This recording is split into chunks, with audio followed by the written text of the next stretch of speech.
তলার মাটি তুমি তখন ধরবে আঁটি, তুলে নিয়ে দুলাবে ওই বাহু দোলার দোলে। যেখানে ঘর বাঁধবো আমি আসে আসুক বান, তুমি যদি ভাষাও মোরে চাইনে পরিত্রাণ। হার মেনেছি মিটেছে ভয়, তোমার জয় তো আমারই জয়, ধরা দেব তোমায় আমি ধরব যে তাই হলে। সুখে আমায় রাখবে কেন, রাখো তোমার কোলে। শরণাগত 92.7 বিগ এফএম এ আমি আপনাদের সৌমিত্র বসু। আজকের দিনটার কথা বিশুদ্ধ সিদ্ধান্ত পঞ্জিকা মতে। আজ শুক্রবার 22 মাঘ 1427। আর একটু পরেই সূর্য উঠবে, তারপর থেকে ধরা হবে ইংরেজির 5 ফেব্রুয়ারি 2021। তিথি পৌষ, কৃষ্ণপক্ষ অষ্টমী, নক্ষত্র বিশাখা। সূর্যোদয়ের সময় ভোর 6:18 হয়ে 4 সেকেন্ড। সূর্য অস্ত যাওয়ার সময় বিকেল 5:23 হয়ে 22 সেকেন্ড। আজকে জন্মে তুলা রাশি, শূদ্র বর্ণ, মতান্তরে ক্ষত্রিয় বর্ণ দেবারিগণ। দিনের বেলা 12:44 গতে বৃশ্চিক রাশি, বিপ্রবর্ণ। সন্ধ্যেবেলা 6:28 গতে দেবগণ। আজ কবি শঙ্খ ঘোষের জন্মদিন। 1932 খ্রিস্টাব্দে তার জন্ম হয়েছিল। 1955 খ্রিস্টাব্দে প্রয়াত হন কবি করুণানিধান বন্দ্যোপাধ্যায়। আমাদের হোয়াটসঅ্যাপে চিঠি পাঠাবার নাম্বার 9831922927। আর যে কথা রোজই বলি, চিঠির গোড়ায় একটু SG লিখবেন, ভুলবেন না। আপনারা কেউ ভোলেন না বলেই মনে হয়। আর আমাদের ফেসবুকের যে পাতাটি আছে তার নাম শরণাগত সৌমিত্র, SHARANAGATA শরণাগত, SOUMITRA সৌমিত্র। এখানে প্রত্যেকদিন সকাল 9টার সময় আমি উপস্থিত থাকি, ভিডিওতে নয়তো লাইভে। সেখানে আপনাদের সঙ্গে আমার কথাবার্তা হতে পারে। তাহলে আপাতত একটু গান শুনি এফএম এ শরণাগত অনুষ্ঠানে। হ্যাঁ, বিশেষ দিন। এর মধ্যে তো নিশ্চয়ই আপনারা বুঝে গেছেন, দেখা হয়ে গেছে যে আমরা এক একটা দিন এক এক ধরনের মানুষকে উৎসর্গ করি। মানে আমরা করি না, করা হয়। আজকের দিনটা উৎসর্গ করা হয়েছে কাদের জানেন? দিনটার নাম হলো ন্যাশনাল ওয়েদার পার্সনস ডে। মানে যারা আবহাওয়ার উপরে কাজ করেন, আবহাওয়া নিয়ে গবেষণা করেন, আবহাওয়া নিয়ে ভবিষ্যৎবাণী করেন, আজকের দিনটি তাঁদের উৎসর্গ করা হয়েছে। কি ভালো না এটা? এইবারে আপনাদের জানাই আজকের অনুষ্ঠান সূচি। প্রথমে পুরাণ চিরন্তন। পুরাণ চিরন্তনে মদন সেনার গল্প শুনেছেন আপনারা কালকে বেতাল পঞ্চবিংশতি থেকে। মদন সেনা এবার ফিরে আসছে, বাড়িতে ফিরে আসছে। বাড়িতে ফিরে আসতে গিয়ে কি হলো না হলো সেসব কথা বলবো। তারপরে চলে যাব প্রণমী তোমারে। প্রণমী তোমারেতে দাঁড়িয়ে, মানে পাহাড়ের সামনে দাঁড়িয়ে আমাদের কি মনে হয় সে কথা বলেছিলাম। স্বামীজির কি মনে হলো সেই কথা বলবো। এবং স্বামীজির জীবনের একটা খুব অলৌকিক ঘটনা ঘটলো, সেই ঘটনার কথাও আপনাদের শোনাবো। হে মহাজীবন। হে মহাজীবনে যথারীতি তার প্রথম পর্বে গতদিনে যে কাহিনীটা বলেছিলাম সেটা কার গল্প সেটা জানাবো, তার নাম জানাবো। আর তারপরে আজকে একটা নতুন গল্প। এবং তারপরে তো না, চিঠিপত্র নেই, একটা কুইজ আছে। একটা কুইজ আছে, সেই কুইজ আপনাদের একটা প্রশ্ন করব, কিন্তু ভয় নেই, উত্তর তার জন্য অপেক্ষা করব না। অনুষ্ঠানের শেষে উত্তরটা বলেই দেব। আর শেষে বাইরে দূরেতে নতুন একটা মন্দিরের কথা। তাহলে এখন একটু গানের পর সোমদত্তের কাছে যখন সে এলো তখন সোমদত্ত তাকে বলল যে, না মদন সেনা, আমি তোমার অঙ্গ স্পর্শ করব না, তুমি পরস্ত্রী। তুমি যে আমার কাছে প্রতিজ্ঞা করেছিলে তা রক্ষা করবার জন্য তুমি এত দূর পর্যন্ত এসেছো, তাতেই আমি মুগ্ধ হয়েছি। তোমার প্রতিজ্ঞা রক্ষা হয়েছে, এইবার তুমি তোমার স্বামীর কাছে ফিরে যাও, তুমি জীবনে সুখী হও। তো প্রতিজ্ঞার দায় থেকে মুক্ত হয়ে মদন সেনা এইবার তার স্বামীর কাছে ফিরে যাচ্ছে। পথে চোরের সঙ্গে তার দেখা হওয়ার কথা। তো নির্দিষ্ট জায়গায় এসে চোরের দেখা নেই, কিন্তু মদন সেনা যায় কি করে? সে তো চোরের কাছে প্রতিশ্রুতি দিয়ে রেখেছে, প্রতিজ্ঞা করেছে যে যাবার সময় চোর তাকে যদি ছেড়ে দেয়, ফেরবার সময় সে তার সমস্ত গয়না চোরকে দিয়ে যাবে। তো ভাবতে ভাবতে দেখা গেল ওই তো চোর আসছে। এসে বলল, কি ব্যাপার, তুমি এত তাড়াতাড়ি চলে এলে? এত তাড়াতাড়ি তুমি ফিরে আসবে তা তুমি ভাবতেই পারিনি। মদন সেনা সব কথা খুলে বলল। সোমদত্ত কি বলে তাকে ফিরিয়ে দিয়েছে সে কথাও বলল। চোর সব শুনে একটু চুপ করে রইল, তারপর বলল, তুমি যাও, কিন্তু আমার এই গয়নাগুলো না। চোর বলল, ও আমি নিতে পারবো না। ভগবান রক্ষা করেছেন, তোমার মতো একটা ভালো মেয়ে, তার শেষ পর্যন্ত কোনো ক্ষতি হয়ে যায়নি। না গো মেয়ে, চুরি আমি অনেক করব, সারা জীবনে গয়নাও আমি অনেক পাব, তোমার গয়না তোমার কাছেই থাক। মদন সেনা এবারে ফিরে এলো তার শ্বশুর বাড়িতে। দরজা খুলে দিল তার স্বামী। মদন সেনা এসে শুয়ে পড়ল। তার স্বামী বিরক্ত মুখে তার দিকে পাশ ফিরে শুয়ে রইল। হ্যাঁ, এই হলো গল্প। এইবারে বেতাল বিক্রমাদিত্যকে বলল, মহারাজ আপনি বলুন, এই 4 জনের মধ্যে কার ভদ্রতাবোধ সবচেয়ে বেশি? মহারাজ বিক্রমাদিত্য একটা সমাধান করবেন, বেতালের প্রশ্নের উত্তর দেবেন, কিন্তু তার আগে প্রশ্নটা আপনাদের দিকে ছুঁড়ে দিতে চাই। কে সবচেয়ে বেশি ভদ্র সৎ? মদন সেনা, সোমদত্ত, তার স্বামী, না চোর? কে? সিদ্ধান্ত কি নিয়ে ফেলেছেন? তাহলে রাজার সিদ্ধান্তটা বলবো আপনাদের, দেখুন তো আপনাদের সঙ্গে মেলে কিনা। বিক্রমাদিত্য বলছেন, প্রথম হলো মদন সেনা। হ্যাঁ, সে সোমদত্তের কাছে প্রতিজ্ঞা করেছিল, আর প্রতিজ্ঞা রক্ষা করাটাই হলো ধর্ম। কিন্তু না না না, সতী নারীর একমাত্র ধর্ম হলো স্বামী সেবা করা, অন্য কোনো ধর্ম তার থাকতেই পারে না। তাহলে বাকি রইল 3, সোমদত্ত, মদন সেনার স্বামী, আর সেই চোর। ভাবতে থাকুন কার ভদ্রতাবোধ সবচেয়ে বেশি।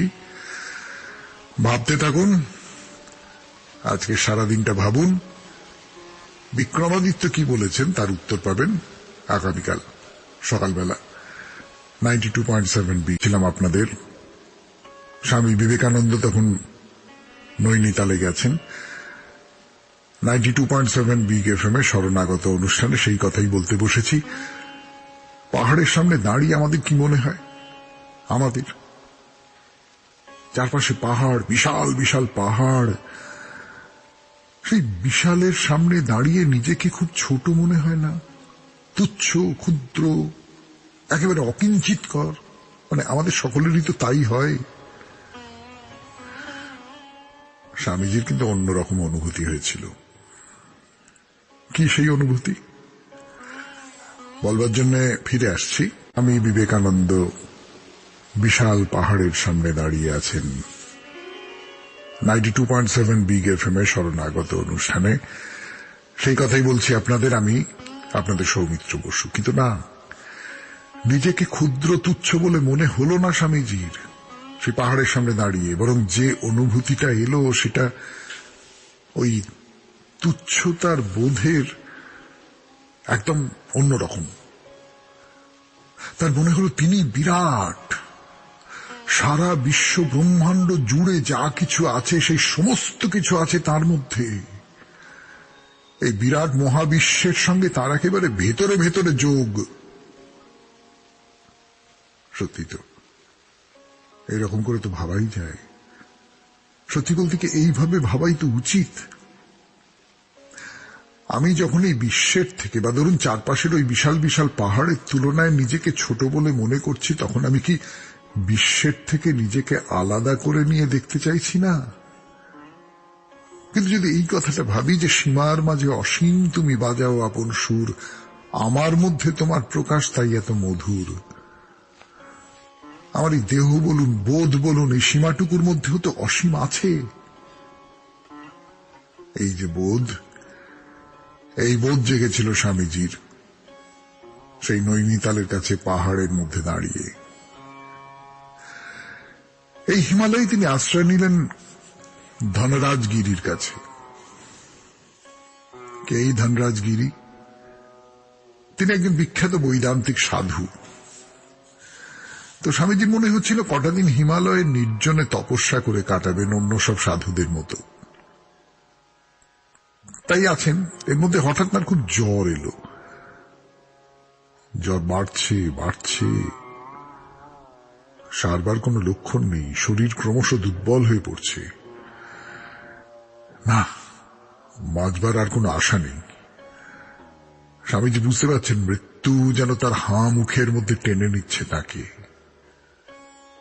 আর সেই অবস্থায় হঠাৎ কে যেন তাকে বলল, ওঠো, জাগো।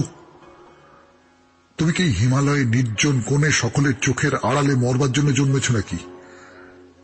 এই বিশ্বের যিনি স্রষ্টা, তিনি তার এই সৃষ্টিটা কেমন বিনা কারণে নষ্ট হয়ে যেতে দেবেন না? তোমাকে অনেক কাজ করতে হবে, জগতের হিতের জন্য তোমাকে নামতে হবে। এইসব কথা শুনছেন স্বামীজি আচ্ছন্ন অবস্থায়। হঠাৎ দেখলেন তার ঘরের দরজার সামনে এসে দাঁড়িয়েছেন জটাজুট ধারী এক সন্ন্যাসী। কোনো কথা না বলে সেই সন্ন্যাসী ঘরের ভেতরে ঢুকলেন, কি যেন সব ঝোলা থেকে বের করে মধু দিয়ে খাইয়ে দিলেন। তারপর যেমন এসেছিলেন তেমনি করে কাউকে কিচ্ছু না বলে, কোনো সম্বোধনটুকু পর্যন্ত না করে পাহাড়ি পথ বেয়ে অদৃশ্য হয়ে গেলেন।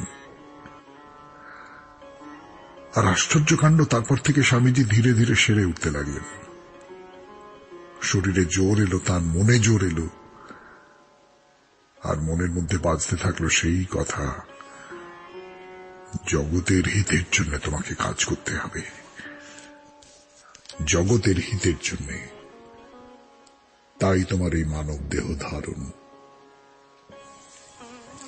শেষ হলো প্রণামী তোমারে। এরপর হে মহাজীবন। গতদিনে হে মহাজীবনে যে মানুষটির কথা বলেছিলাম 92.7 বিগ এফএম এ শরণাগত অনুষ্ঠানে, আমার ধারণা তার নাম, এবং বিশেষ করে তাকে নিয়ে এই যে ঘটনাটা, যেখানে স্নানের জায়গা থেকে একেবারে উলঙ্গ হয়ে ছুটতে ছুটতে যাওয়া, সবই আমাদের সবাইকার একেবারে ছোটবেলায় পড়া।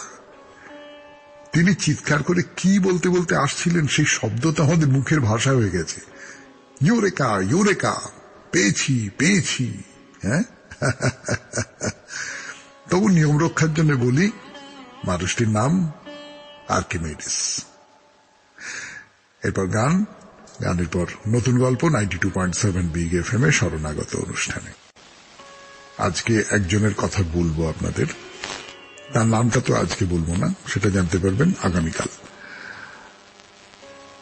যে মানুষটা আর 5 জনের থেকে আলাদা, তাকে নিয়ে সেই আর 5 জনের যেমন কষ্ট সমস্যা, তেমনি ওই যে আলাদা হয়ে যাওয়া মানুষটি, তার কষ্টও কিন্তু কম নয়।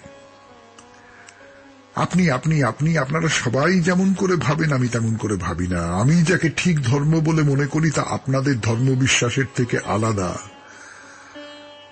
অথচ আমার মা, আমার ভাই সেই ধর্মে বিশ্বাস করে যা আমার কাছে মিথ্যে ছাড়া আর কিছু নয়। কি করব আমি? সাধারণ মানুষ, এই ধরুন আমার মতন মানুষ, আপনার মতন মানুষ, হয়তো সংসারের শান্তি বজায় রাখবার জন্য, হয়তো খানিকটা স্বার্থ যাতে ক্ষুণ্ণ না হয় তার জন্যও আমরা মেনে নিই, আপোষ করি। আর কিছু কিছু মানুষ আছেন যারা মানেন না, যারা একবজ্ঞা হয়ে থাকেন, নিজের পথের প্রতি সৎ হয়ে থাকেন। তেমনি একজন মানুষের কথা বলবো আপনাদের। প্রচুর পড়াশোনা, বিশেষ করে ধর্ম বিষয়ে পড়াশোনা, চর্চা, বোঝা খুব গভীর। আর সেই বোঝার জায়গা থেকে তিনি হিন্দু ধর্মের অনেকগুলো নিয়ম কানুনকে মানতে পারেন না, ফলে আত্মীয়দের সঙ্গে তার সংঘাত তৈরি হয়।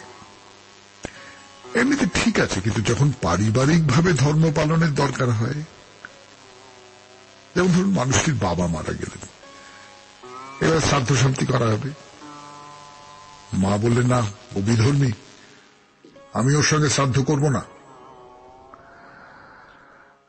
মাকে খুব ভালোবাসতেন মানুষটি। মা খুব তেজস্বী মহিলা ছিলেন। সত্যি কথা বলতে কি, এই মানুষটি তার তেজি স্বভাব অনেকটাই হয়তো পেয়েছিলেন মায়ের কাছ থেকেই। সেই মা তার ছেলেকে প্রত্যাখ্যান করলেন, না ও সনাতন ধর্ম মানে না, ওই শ্রাদ্ধ শান্তি করতে পারবে না। শেষ পর্যন্ত এই জেদ বজায় রেখেছিলেন মা। তার ফলে মানুষটি আলাদা করে তার পিতৃ শ্রাদ্ধ করেন, আলাদা করে।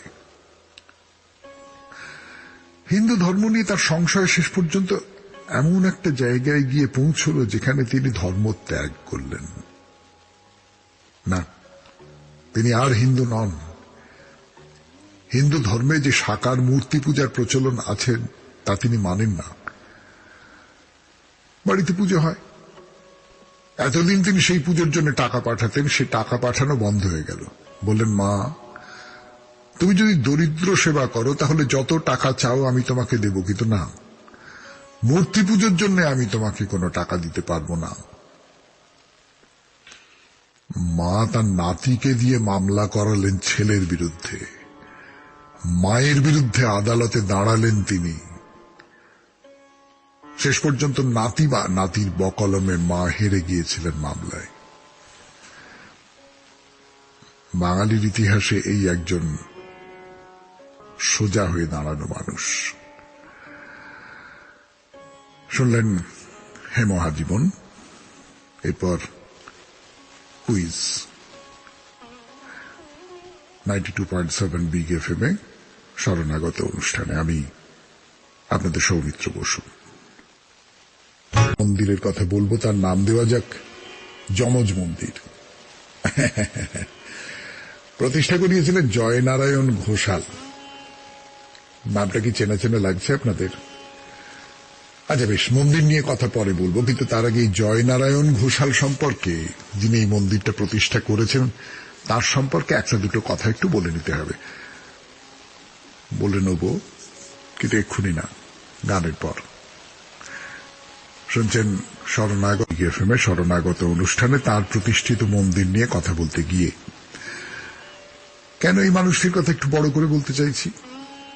এর আগে ব্ল্যাক প্যাগোডা নিয়ে কথা বলবার সময় গোবিন্দ মিত্রকে নিয়ে খানিকটা কথা বলেছিলাম। গোবিন্দ মিত্র খুব বড় লোক ছিলেন, আর তার ছিল টাকা পয়সা, অর্থবিত্ত দেখাবার প্রবণতা। জয়নারায়ণ ঘোষালও খুব বড় লোক ছিলেন, ভূ কৈলাসের মহারাজা। মুর্শিদাবাদে নবাবের কাছে কাজ করেছেন, তারপর ইস্ট ইন্ডিয়া কোম্পানির হয়ে উঁচু পদে চাকরি করেছেন। দিল্লীশ্বর তাকে মহারাজা উপাধি দিয়েছিলেন, লাভ করেছিলেন 3000 মানসাবদারির সনদ। এইসব করে প্রচুর টাকা করেছেন জয়নারায়ণ ঘোষাল, কিন্তু তিনি ওই বিলাস ব্যসনের জন্য বিখ্যাত নন। তার খ্যাতির কারণ তার বিদ্যোৎসাহ, পড়াশোনা এবং শিক্ষার উন্নতির চেষ্টা করা। সংস্কৃত, ইংরেজি, ফার্সি 3টে ভাষায় পণ্ডিত। এদেশে ইংরেজি শিক্ষার প্রসারে খুব গুরুত্বপূর্ণ ভূমিকা পালন করেছিলেন। বেশ কিছু সংস্কৃত আর বাংলা বই লিখেছেন। এই যে জয়নারায়ণ ঘোষাল, তিনি ভূকৈলাসের রাজবাড়িতে প্রতিষ্ঠা করলেন এই জোড়া শিবের মন্দির। তাহলে দেরি না করে চলুন মন্দিরের দিকে যাওয়া যাক। কার্ল মার্কস সরণি, খিদিরপুর থেকে কলকাতা বন্দরের দিকে যাওয়ার পথে দেখবেন একটা বেশ বড় তোরণ। এই আপনি রাজবাড়ির আওতার মধ্যে ঢুকলেন। এখন অবশ্য আশপাশে রাজবাড়ির চিহ্ন মাত্র নেই, বাড়ি বাড়ি বাড়ি, ঘিঞ্জি এলাকা। সেখান দিয়ে খানিকটা এগিয়ে যান, একটা খেলার মাঠ পড়বে। তার সামনেই দেখবেন বাড়ির গায়ে লেখা রয়েছে ভূকৈলাস রাজবাড়ি। রাজবাড়ি পেরিয়ে আরো একটু এগোলেই দেখবেন একটা বাড়ির গায়ে নহবতখানা লেখা আছে। নহবতখানা মানে কি ভাবছেন, একটা ছোট মতো ঘর? না না, একটা বড় বাড়ি, তার দেউড়ি আছে। সেই দেউড়ি দিয়ে ভেতরে ঢুকে যান, অনেকেই যাতায়াত করছে। ওর ভেতরেই ভূকৈলাস রাজাদের পুরনো বাড়ি। সে বাড়ির কাছে গেলে কিন্তু নিজের অজান্তেই আপনার দীর্ঘশ্বাস পড়বে। এককালে দাপটের সঙ্গে বেঁচেছেন এরা। জয়নারায়ণের ঘোষালের কথা তো বললাম। এই বাড়িতে কত মহৎ ভাবের চর্চা হয়েছে, পরিকল্পনা হয়েছে। আজ সে বাড়ি প্রায় ধ্বংসস্তূপ বললেই হয়।